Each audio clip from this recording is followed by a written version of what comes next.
Good afternoon, everyone. Timothy, Time and Refinement. This is podcast episode number 7. Jesse, thanks for joining us again. We had a new guest on about a week ago. It's pretty cool, but we're back at it. We're going to bring a couple more guests on here shortly. Just trying to still dial everything in. As you guys know, it's a lot. This is a lot more than I thought. Anyway, Jesse, I wanted to ask you, the past few years you've been delving into quite a bit of theology, philosophy, all those different things. What have you found? What have you found that you're passionate about right now? Like as a man, what have you found in your 25 years that you've enjoyed? Your music, your art, all of those different things. What have you found to be your passion? What do you enjoy? I would say I am very passionate about finding the objective truth or the objective reason, if such a thing can exist. I don't think it does, but there are a lot of things that point to some sort of objective reason, or at least a reason which you can follow, and then that can look different for other people. Of course, that sounds like it's subjective, but I don't know. There are some things that seem just kind of objective about reality. You know, I mean, reality is like pretty concrete in a way, as far as what we can make of it. You know, the physical existence around us. It's not like a dream, at least not as much of it, as much like a dream as a dream is. So it seems that, you know, a dream is a lot more subjective because, you know, a rhinoceros can crash into your house in a dream, and that's less likely in physical reality. Although it does happen. Wow, I don't know if I've had a rhinoceros crash into the house before. No. I did have a scarecrow eat me one time in my dream. That was kind of weird. You don't find that too often in real life. So passionate about finding the truth. Finding the truth for you is going to be different than other people, right? No, finding the truth. Oh, the truth. Like the actual, not for me, like for humanity. like the objective truth for humanity. Yeah, for the world, for everything. I mean, it does seem fruitless in a way, but I think it exists, as crazy as that sounds. You know, me being my labelless floating thing in the void that I am. I think that things point to something, and we can't really identify what that is yet, but it appears to exist. Does that, do you think that handicaps you from, let me see how I ask this. Does that handicap you from like being passionate about things in your life? Like you actually like genuinely enjoy, like you go enjoy doing something, like whether it's an activity, again, music, art, conversation, theology, all of that. I've tried to get back into enjoying things more. I used to enjoy things more when I was like a Christian, and I kind of felt that God had a predetermined path for my life. Of course, maybe I still believe that, but you know, God has changed in form and like purpose for me, I guess. So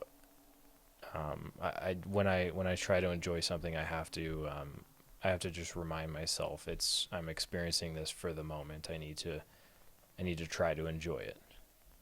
And I don't know, for me that's hard because I think there's bigger fish to fry in the grand scheme of things.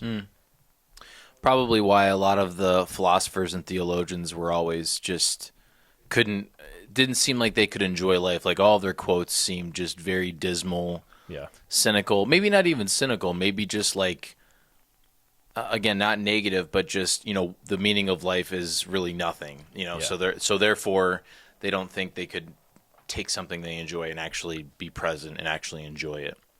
Well, I think a lot of them, contrary to what people perceive them as, I think a lot of them found the meaning, or at least they found the meaning that they saw in their worldview.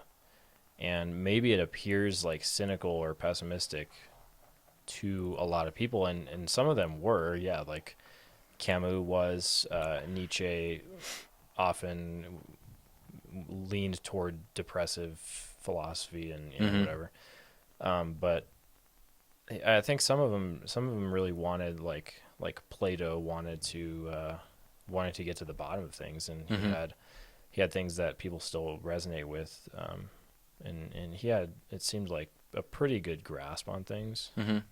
objectively. Mm-hmm. So I know we sidestepped a little bit, but Yeah. going back to passions, like, would you say that you can enjoy anything that you're actually passionate about? I know you enjoy building and creating and thinking, and I mean, is there one thing that you are passionate about, and if so, what can you tell our guests? How to find that, how to find a passion, how to enjoy something, I guess, in life. Yeah, you have to. What I've noticed is the more you understand yourself, as corny as that sounds, the better grasp you have on what would be fulfilling for you. Go into that for me for a minute there.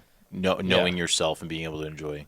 Yeah, I mean, sitting alone with your thoughts and really trying to articulate your emotions to yourself. Because a lot of times our emotions are something that catches us off guard, and we just kind of use our emotions as they come. Mm-hmm. But rather, what you should do is, as your emotions come up to the surface, you analyze them. You don't always want to psychoanalyze yourself, but to the point where you really understand what is happening to you. Maybe you get into neuroscience and you understand that if someone insults you, it's a projection, and you don't have to accept that if you don't believe it's true. You know, Mm. the moment you believe it's true is when you get hurt by it. But if you understand that that's what's happening to you, if you react emotionally to it, stuff like that, just learning a lot about how a brain processes things, how you process things, and then going deeper from there about what you love or what you're passionate about, I guess, comes naturally. I guess that's why Huberman's really rose to the surface for a lot of people, right? Neuroscience. Yeah, Even though definitely. in my opinion, he's got a lot of good stuff to say, and I'm not gonna dog on him or anything, but he Yeah, just says so much in 3 hours that I can't yeah, grasp. But no, that's good. So again, though, like, passion wise, like, I know that's a very surface level question, but to the viewers again, what advice can you give for someone to kind of pursue that? Like, yeah. what can they look for? How can they make that come to fruition? I think on a fundamental level, everyone is passionate about creation, and Mm. that can take different forms for different people. Some people might be into art, 2D drawing. Some people might be into computer art, Mm. digital drawing. And then some people might be into sculpting or like architecture. And any type of creation is really going to give you fulfillment because you have your blueprint on it. You have your hand in the Mm. matter Mm-hmm. in creation. I think that like creation is a thing that naturally flows out of someone's passion. And whenever someone's not creating something, whatever that is, I think they start to either spiral or feel like life is meaningless or whatever. Mm. But yeah, creation's huge. What do you think about? It's different, but creating your own reality kind of goes hand in hand with, I don't know, creating music, creating art. I know it's not the same thing, and people can't wrap their head around creating their own reality. But do you think that's feasible? We were talking about creation. It requires a very very strong self belief, Mm. and a lot of people don't have that. And Mm. and I don't always tell people. I don't really have conversations much with people, but when I do talk to people, I say it like, imagine you have $100,000 right now. It just like poofs into existence, and you're holding it. Most people can't imagine. I mean, they can imagine it, but they don't believe it, and they know they don't believe it because they can say to themselves, "Okay, I have $100,000 in my hand right now." They don't believe that, Mm. obviously, because it's not that that's impossible. Like, it sounds silly, but it is possible for a winning lottery ticket to blow, and like land on your face, and you lift it, and it's $100,000 worth. Mm-hmm. That's possible. That's just how reality works. Right. But the problem is people don't believe that because they are conditioning themselves over and over and over to believe otherwise. Like, I wake up, I go to work, I don't see money falling from the sky, I don't have superpowers. Mm-hmm. So they find it hard to actually even internalize the fact that that's possible. Mm. So what I am working on right now is rewiring subconscious, because Carl Jung says subconscious dominates your life and you'll call it fate or whatever. Mm-hmm. And a lot of people don't realize how many subconscious messages get into us and really wreck us from the inside out. Yeah, I've been working on. I've been working on just not scrolling and just not even not caring about other people, but not caring what's in front of me, like all the news and all the gossip and just everything, just turning the noise off. Yep. And I've definitely felt a little more at peace. Helps a lot. Yeah. Yeah. So, well, good. So working on last thing as we're wrapping up here. So working on rewiring subconscious. What's a hobby right now? What's a hobby that you're really enjoying right now? Like that you've felt like you've delved into more and you enjoy it. Yeah, I realize I haven't answered this question yet. No, that's okay. I mean, I enjoy music. I like music a lot just because I think that in many ways music can be objectively beautiful, and I think there are patterns throughout history that the masses gravitate towards, and I think that's really fascinating. I think it gets into sacred geometry and Da Vinci's Code, and there are certain patterns that people look for, and I want to know what that is, and I'm looking for that right now in my own music. Yeah. So. Well, you play music beautifully. I love listening to piano and just seeing what comes out of your head sometimes, and then it gets played on the piano. It's pretty awesome. Cool. Any closing thoughts, comments, anything like that for the viewers?